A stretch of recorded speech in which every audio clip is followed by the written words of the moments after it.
Pas ce soir, je dîne avec mon père, de Marion Ruggieri. Chapitre 3. Je ne savais pas que Follen était un prénom qui existait pour de vrai, et encore moins qu'il était en vogue chez les catholiques pratiquants.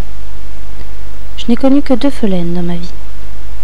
La fille de Blake et d'Alexia Carrington dans Dynasty, et le Tequila des voisins de mon amie Julie, à Valbonne, chez qui nous avions l'habitude de nous baigner, et qu'il avait prénommé ainsi en l'hommage au feuilleton suscité. Mon père, du jour où il a divorcé, a connu une activité sexuelle croissante. Peut-être en faisait-il autant avant le divorce, alors que ma mère et lui se disputaient encore leur exclusivité.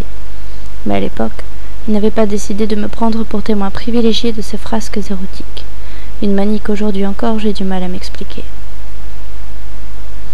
En vrac, il a connu sa période black, sa période blonde, sa période beurre, sa période asiatique, sa période mineure, sa période vieille, sa période mannequin, sa période à 3, sa période à 10, et ainsi de suite.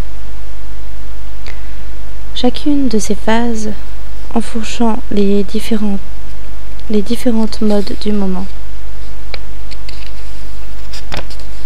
C'est viré en boîte échangiste, par exemple, qu'il a vite abandonné une fois l'engouement Welbeckien retombé. Excusez-moi. Il lui est même arrivé d'être fidèle, comme s'il s'agissait de là d'une fabuleuse découverte, d'un nouveau vaccin ne demandant qu'à être étudié, puis diffusé et inoculé aux masses, pour leur plus grand bien. Quoi qu'il ait fait dans son lit, cela devait correspondre à un tout dans sa vie. Et si un historien voulait reconstituer le moral de ces 30 dernières années, il n'aurait qu'à se plonger dans la sexualité de mon père. Années 80, apparence, fric, mannequin. Années 90, crise, désespoir, échangisme. Année 2000, retour aux vraies valeurs, humilité, travail, romantisme. Bref, travailler plus pour baiser moins. Cependant, dans sa frénésie de découverte et à sa décharge, il a toujours pris soin de ne pas sombrer dans certains lieux communs. Les amours ancillaires, par exemple, malgré les filles au père suédoises, rousses, blondes et même brunes qui défilaient chez nous à raison d'une paire de sabots par an, certaines moins farouches que d'autres. Flirter avec mes amies aussi, qui dépassaient presque toutes 1,75 m à 13 ans. Bref, il avait ses principes. Mais son fantasme le plus récurrent, son mythe fondateur, d'aussi loin que je me souvienne, a toujours été la catholique pratiquante. Excusez-moi. Difficile de définir ce que recouvre précisément le concept. Un collier de perles, des bonnes œuvres, une prière avant de se coucher comme le faisait Rebecca, ma nounou philippine, laquelle ne s'endormait jamais sans avoir remercié le ciel, genoux à terre jusqu'à ce qu'un mariage arrangé ne l'appelle en Arabie Saoudite. À moins que ce ne soit tout cela réuni. Plus un porte-jartel. L'idée de base étant bien sûr qu'elle aille à la messe. Pour le reste, je lui ai connu toutes sortes de catholiques, et à force, j'ai fini par en conclure que ce qu'il préférait dans la catholique pratiquante, c'était de dire aux gens qu'elle était catholique pratiquante et de voir leur tête. La provocation n'étant pas la moindre de ses qualités. Pour ma part, je n'y connaissais rien en catho et confondais l'Ascension avec Pâques. Du côté de mon père, qui était baptisé, première communion rimait surtout avec ré sur le côté. Et à chaque fois qu'il déjeunait chez ma grand-mère, je le voyais tenter de repasser sa brosse du plat de la main pour retrouver cet air angélique qu'il arborait sur sa photo racornie en noir et blanc de jeune communion normand. Pour ma mère, les petites fiestas catholiques, première communion ou confirmation, étaient surtout l'occasion de se beurrer au vin de messe et de terminer la journée ivre-morte en pionçant la bouche ouverte dans un coin de l'appartement de mes grands-parents, qui étaient pour moitié juifs de toute façon. Quant à moi, je n'étais ni baptisée ni bar mitzvée.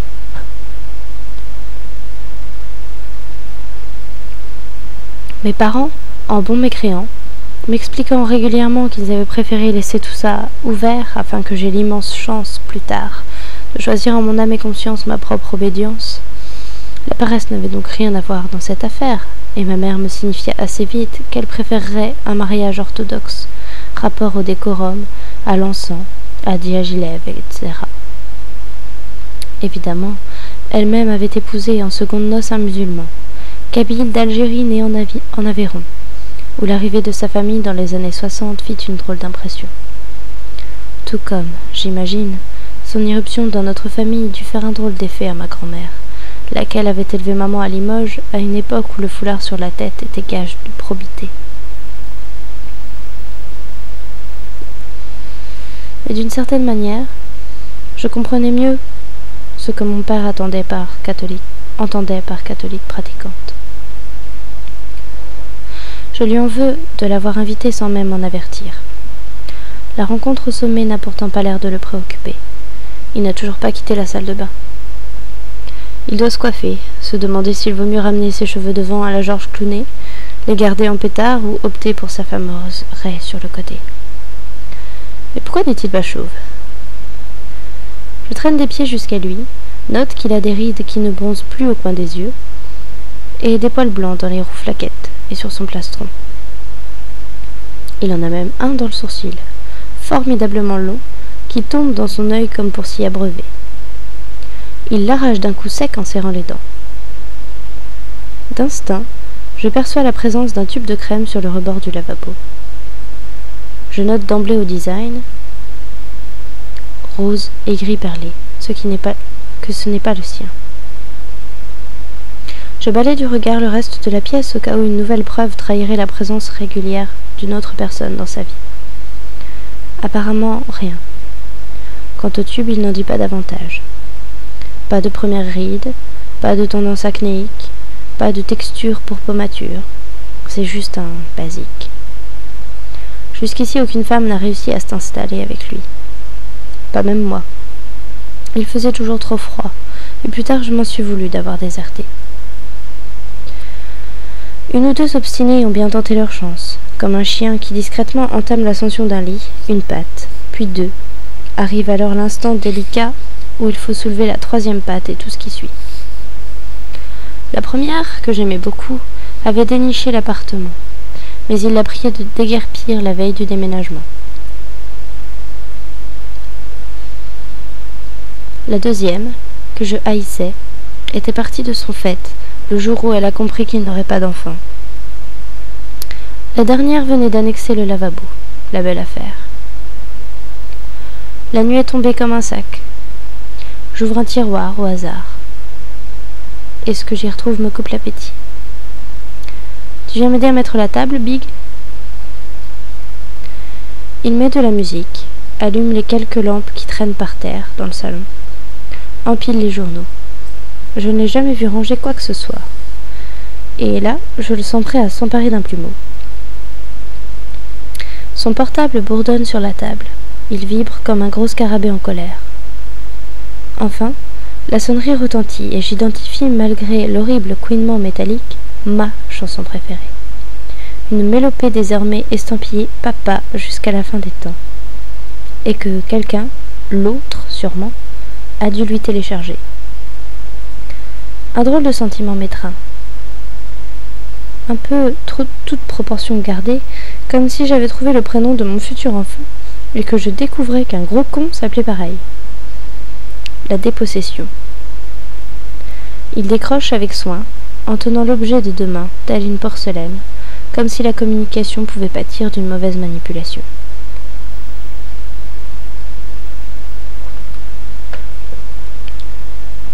Yes, mon bébé. On t'attend. Prends ton temps. Moi aussi, mon bébé. Mon cœur se glace. Il l'appelle bébé. J'appelais mon premier amoureux bébé. J'avais 17 ans et des excuses. Il remontait sans cesse ses longs cheveux blonds d'une main crâneuse pour laisser filtrer un peu du bleu de ses yeux. Nous entretenions une gentille relation. D'abord éperdue de reconnaissance pour la découverte que nous nous étions mutuellement offertes, puis fusionnelle et très vite asexuée. Petit couple rabat-joie devant la télé. pensais que ça durerait toute la vie. Et quand il m'a quitté, j'ai failli le tuer tellement je souffrais, avant qu'il ne revienne en rampant et que je ne l'achève. Depuis, nous sommes restés bons amis, selon la formule consacrée. Nous déjeunons ensemble une fois par an, pour notre anniversaire, car nous nous chauffons du même mois. Il a coupé ses cheveux, me raconte sa vie, et je sors heureuse ou inquiète d'y avoir échappé. C'est quelqu'un de bon, de droit, qui fait ce qu'il faut. Quant à moi, l'idée de tuer un homme ne m'a plus jamais effleurée. Tout comme on se fait ses vrais amis avant 20 ans, j'ai l'impression que les humiliations n'ont plus la même violence après l'adolescence. Certains font des heures supplémentaires, mais y croient-ils vraiment? Machinalement, je scrute la rue, noire et lisse de pluie, dans l'espoir d'y pêcher un indice. Rien. Des mémés capuchonnés ou des ados en t-shirt qui semblent insensibles au froid et à l'eau. Le parapluie ça craint. Promènent leurs chiens. Après tout, qu'est-ce que ça peut faire? Mon père me demande si j'ai bien travaillé. J'ai l'impression qu'il me demande si j'ai eu des notes à l'école. C'était la première chose dont il s'inquiétait quand, en fin de journée, il me téléphonait à la maison.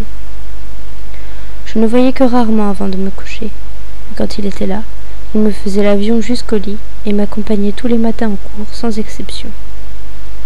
Il me déposait en voiture devant l'entrée, ou un peu avant, au coin de la rue, pour ne pas me gêner. En retard, en général. Pourtant, je lui mentais sur l'heure pendant qu'il se douchait dans des volutes de vapeur. Je lui hurlais « Il est 8h moins le quart passé !» alors que l'horloge de la cuisine, accrochée au-dessus du frigo, indiquait 7h30. À force, le rituel relevait du jeu, et puis un jour, le temps s'est inversé. Dring! On sonne. Déjà? Il prend son élan, court, puis se laisse glisser comme un gamin sur le parquet ciré jusqu'à la porte d'entrée. J'essaie de faire taire mon cœur en appuyant dessus des deux mains. Enfant, j'avais de la tachycardie et des petites pilules à gober en cas de crise. Plus tard, la médecine du travail m'a diagnostiqué un souffle. Normal pour une jeune fille romantique, a dédramatisé le docteur. Depuis, je prête une attention démesurée à ce cœur, jusqu'à comparer ses pulsations pendant la nuit avec celles de l'homme qui la partage. Évidemment, je gagne toujours, le mien bat plus vite. Et si j'avais un cœur de chien, pour qui une année en vaut 7? Une nuit, j'ai fait ce rêve. Ma mère me confie un hérisson, tout petit hérisson. Je l'aime tellement que, pour qu'il ne me fasse plus souffrir, je l'enferme dans un sac, que je le planque sous ma veste, hors de la vue des autres et de tout danger. Mais très vite, prise de regret et en larmes à l'idée de ce que j'ai fait, je décide de libérer la pauvre bête. Horreur, ces épines se sont incrustées dans la toile. Je tente de soulever le tissu le plus lentement possible pour le dégager. Mais plus j'ouvre le sac, noir comme un chaudron, plus je tue le hérisson, dépecé vivant. Enfin libérée, la petite chose à vif se blottit dans le creux de ma main, palpitante et sanguillonnante. On dirait une tranche de foie de veau, me dis-je, lorsque je comprends avec stupeur qu'il s'agit de mon cœur. Je me suis réveillée en pleurs. J'entends la porte d'entrée qui s'ouvre. Je plonge dans le canapé et attrape une revue au hasard comme si j'étais chez le dentiste. Je remets mes cheveux en place, c'est-à-dire n'importe comment. Ça n'a pas l'air, mais c'est du travail de ne ressembler à rien. Papa dit que j'ai la coupe de Louvois. Je me lèverai au dernier moment, quand elle entrera dans la pièce. Moi qui n'aime pas les habitudes, je déteste les présentations. D'autant que mon père m'épargne les passades d'ordinaire. Tu vas bien, Georges? Georges? La voix grave de mon fiancé retentit dans l'entrée. Il ne manquait plus que lui. Je me lève d'un bond, la rage au ventre, et accours à mon tour. Je le trouve dans l'encadrement de la porte, l'air goguenard, bien misé, une bouteille de vin à la main.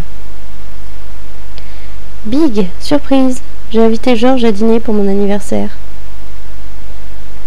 Mon père a coutume de dire que Georges et lui pourraient être frères, sous prétexte qu'ils sont nés le même jour, du même mois, de la même année. Le 1er septembre 1950. 2 vierges. Je sais ce que vous pensez, mais la ressemblance s'arrête là. Georges est l'exact opposé de mon père. Il est chauve, sec, austère, le sosie d'Henri de Montfred, selon ma grand-mère. D'ailleurs, on me prend souvent pour sa fille, ce qui ne risque pas d'arriver avec mon père. Chez le médecin, au restaurant et même à l'étranger, dans des pays pourtant coutumiers du fait, des contrées où 25 ans de différence d'âge entre un homme et une femme sont une blague, même là, il se trouve toujours un type en casquette pour nous lancer « Toi, papa ?»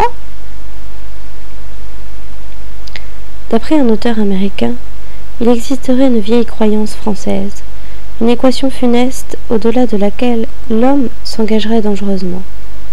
2 fois 7 plus 3, soit 17 ans. C'est le nombre d'années maximal qui doit séparer un couple.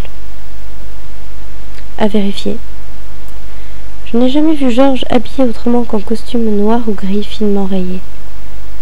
Son physique calviniste, sa myopie hautaine, ses manières réservées, jusqu'à sa bouche, un mince filet de lèvres qui ne laisse place qu'au secret et à la jouissance, tout en lui respire la réserve, l'ascétisme, l'élégance distinguée. Seul son rire le trahit. Il rit une main devant la bouche, le corps secoué de spasmes, comme un gamin qui aurait fait un coup pendable. Les hommes conservent mieux leur enfance que les femmes. J'aime tout ce qui a résisté en lui, son rire sous cape, sa belle carcasse d'étude, rageuse et déliée, son amour pour moi. Je suis arrivée 2e dans la vie de Georges. La mère de ses enfants n'avait pas 40 ans quand elle s'est évanouie à l'arrière d'un taxi. La dernière fois qu'il l'a vue, après de longs mois de traitement, elle reposait dans son lit de jeune fille bercée par l'océan. Il s'en est allé, un enfant sous chaque bras, de l'autre côté de la mer sur un nouveau continent. Son fils a hérité de sa bouche finement ourlée, un joli sourire qui fait chavirer le cœur. Sa fille a hérité de ses boucles blondes et de ses taches de rousseur. À force, j'ai fini par les aimer comme s'il en allait de ma vie, de ma responsabilité, de ma chair. Et peu de temps après que nous nous sommes installés tous les 4 sous le même toit, j'ai rêvé d'être leur mère. J'ai rêvé de leur mère, pardon. Elle veillait sur nous. C'est ainsi que je l'ai toujours ressenti. Une présence bienveillante, lumineuse et encourageante. « Georgie, ça me fait plaisir de te voir. » Mon père a un copain. Il file dans le salon, change de CD, met un morceau plus entraînant, troque son pull dans la foulée pour demander son avis à Georges. D'une manière générale, j'ai l'impression d'être la mère de mon père, mais là, quand ils sont tous les deux, avec cette capacité qu'ont les garçons à rajeunir entre eux, c'est l'enfer. J'ai 100 ans. Toujours ce contretemps. Mon père aime faire un point politique avec Georges dont c'est le métier.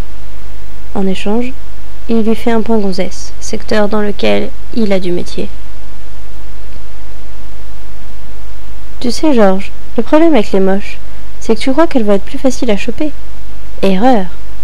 Les moches sont plus demandées que les belles, que personne n'ose aborder. Et quand tu les as finalement décrochées, non seulement elles te prennent la tête comme toutes les autres, mais elles ne sont pas plus fidèles. Georges rit de bon cœur. Je pars chercher un couvert supplémentaire. Il ne sait pas que l'on attend quelqu'un. Autrement, je le connais, il aurait apporté 2 bouteilles de vin. Je boulotte un peu de pain en passant. De retour au salon, mon père et lui parlent de la guerre.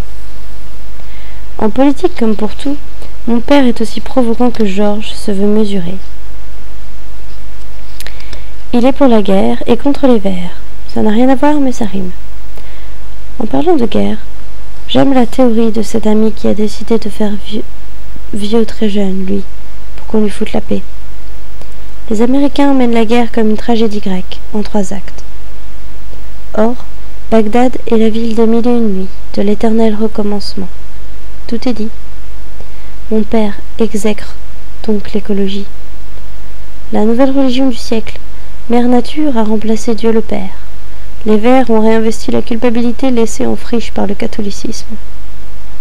Et, dans la même veine, les trentenaires qui se prennent pour des héros parce qu'ils ont une poussette. Une génération de faunés, de lâches et de fainéants, politiquement corrects, obsédés par l'idée d'acheter un appartement et qui ne pensent qu'à poser des RTT pour faire le pont.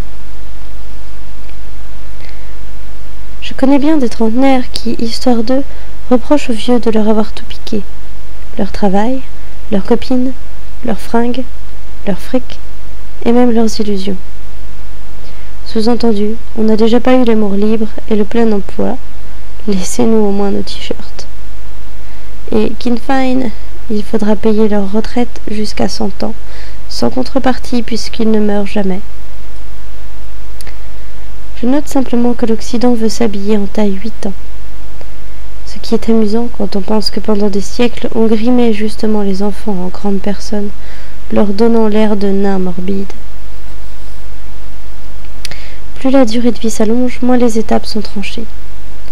Les frontières s'effacent, se diluent, tout le monde nage dans le même âge, une adolescence sans fin dont personne n'est dupe. Alors que loin, c'est tout le contraire, le monde à l'envers. Les enfants deviennent adultes, sans transition à 13 ans, l'âge des règles pour les filles, du travail pour les garçons. Et s'étonne qu'on les traite chez nous les vieux, qu'on traite chez nous les vieux avec si peu de respect, et les jeunes avec autant d'attention. La moitié sud de la Terre est privée d'adolescence et la moitié nord en a à revendre. Peut-être pourrions-nous un jour, à la manière des quotas de pollution, inventer un genre de permis à points, qui permettrait aux riches de s'octroyer quelques jours de responsabilité, un rail de maturité, une vie d'adulte en apnée. En contrepartie, les pauvres pourraient aller au cinéma, acheter des Nike ou faire un tour à l'université. Heureusement, Big, tu as échappé à tout ça. C'est le problème de mon père. Je lui ressemble alors et il me surestime. Tu sais, Big, je te l'ai souvent dit et je te le redis devant Georges. Je voulais une fille qui me ressemble. Avec toi, j'ai été comblée. Je n'ai jamais désiré d'autre enfant, et chaque jour qui passe, je me félicite de cette décision. Non seulement parce que je t'aime, comme tout père aime sa fille, mais parce que je suis content du chemin que tu prends. Georges, convaincu que le silence c'est le pouvoir, se contente d'opiner du chef. Et moi, je ne dis rien. À mon âge, paraît-il, il est plus que temps de tuer le père ou la mère, je ne sais plus. Si Oedipe était resté jusqu'à 20 ans à la maison, il aurait peut-être vu les choses différemment. Moi, je veux bien. Mais comment tuer un être aussi sympathique ?